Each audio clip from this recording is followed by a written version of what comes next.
I am your English teacher, Vani, and I am delighted to welcome you to our beautiful learning journey with Novalearn Books, an imprint of Mount Enlightenment International. Our poem for Standard 7 is titled Ozymandias. In this powerful poem, the poet describes the remains of a once great king's statue lying broken in the desert. Though Ozymandias proudly called himself the King of Kings, time has destroyed his mighty empire, leaving only ruins behind. Nothing in the world is permanent, everything is bound to change and eventually decay. Even the greatest ruler, the so called kings of kings, are not spared by time. संसार में कुछ भी permanent नहीं है, उसको change तो होना ही है, ये तो फैक्ट है, नष्ट भी होना ही है।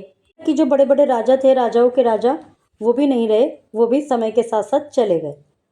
Though their statues carved from stone or marble may remind us of their legacy, times wear them down too. जो उनके बड़े बड़े स्टैचू बने हुए हैं वो हमें उनकी लेगेसी के विषय में याद दिलाते हैं। स्टोन के, मार्बल के, बहुत बड़े बड़े महंगी महंगी में धातुओं के बने हुए हैं, तो वो हमें उनकी लेगेसी के विषय में याद दिलाते हैं, लेकिन समय के साथ साथ वे भी फेड हो जाते हैं। Monument crumble, the word slowly forgets the people they are once honoured. जैसे जैसे मोन्यूमेंट्स क्रम्बल्ड हो जाते हैं, ख़त्म हो जाते हैं, गिर जाते हैं, धीरे धीरे संसार भी भूल जाता है कि कभी कोई था। मतलब उनके विषय में कुछ याद ही नहीं रहता। People build statue and monuments. Statue और मोन्यूमेंट्स क्यों बनाए जाते हैं? What happen to those things over time. उन चीज़ों का क्या होता है समय के साथ साथ। Let's start the poem. I met a traveller from an antique land who said two vast and trunkless legs of stone stand in the desert near them on the sand. Half sunk is shattered visage lies, whose frown and wrinkled lip and sneer of cold command tell this its sculpture well those passion read. इसमें poet बताते हैं कि एक statue के विषय में, जो statue है, जैसे पुराने बड़े बड़े राजा होते थे उनके स्टैचू बने हुए होते हैं उनके एरिया में या कहीं भी। ज़रूरी नहीं कि उसी जगह पे बने हुए हों जहाँ वो उनका राज्य था, लेकिन कहीं भी बने हुए हो सकते हैं। तो वो कहते हैं कि मैं एक ट्रैवलर से मिला। ट्रैवलर मतलब जो कि यात्रा करते हैं, एंटीक लैंड में, एक बहुत पुरानी ज़मीन पर। और वो ट्रैवलर बताता है कि दो वास्ट माने बड़ी, ट्रंकलेस धड़ रहित टांगे हैं पत्थर की, पैर, stand in the desert near them on the sand. रेत में स्टैंड हैं, खड़ी हैं, और उनके पास में रेत पर हाफ संक, आधा ज़मीन में धंसा हुआ, इस शटर्ड विसेज, बिल्कुल टूटा फूटा सा विसेज, चेहरा, हुज फ्राउन, के चेहरे पर बड़ी उदासी है। वो जो चेहरा है ना, उसमें बड़ी उदासी जाहिर हो रही है। एंड रिंकल्ड लिप्स, और रिंकल्ड बिल्कुल मुरझाए हुए से लिप्स हैं। स्नियर ऑफ कोल्ड कमांड, और चेहरे पर बिल्कुल ही ठंडे एक्सप्रेशन दिख रहे हैं।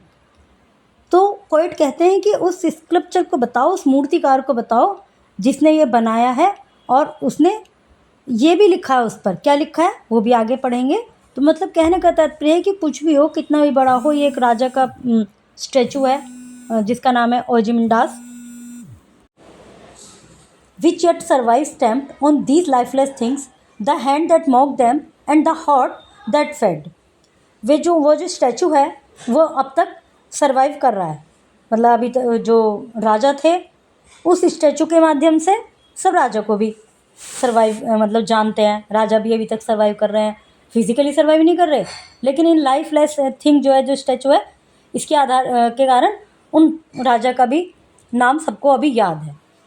और जो उस राजा का दिल था, जो इतना बहादुर राजा था, आज वो टूटे हुए हाथ एक तरह से उसके लिए मजाक बने हुए हैं।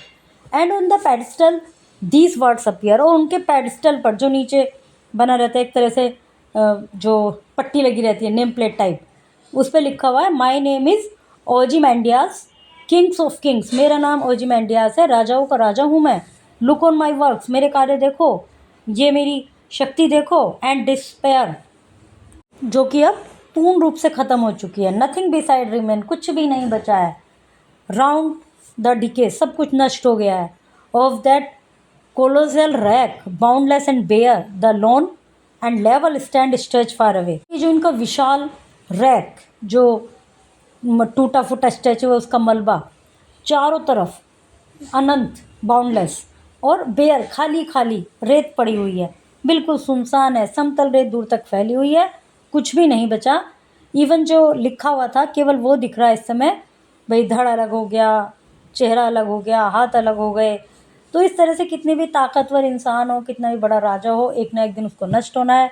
कितनी भी स्ट्रॉन्ग किसी भी चीज़ से बना हुआ हो, पत्थर से बना हुआ, वो भी कभी ना कभी गिर जाता है, ख़त्म हो जाता है। तो जो चीज़ आई है उसका जाना तय है। Dear students, this poem teaches us an important lesson about power, pride, and time. No matter how strong or famous a person may be, time spares no one. Real greatness does not lie in monuments or power, but in values, humility, and good deeds that last beyond time. I hope this poem made you think deeply. Remember, arrogance fades, but wisdom and goodness endure. Let this poem remind you to stay humble and thoughtful as you grow. See you soon with another poem that will help you reflect on life and its truths.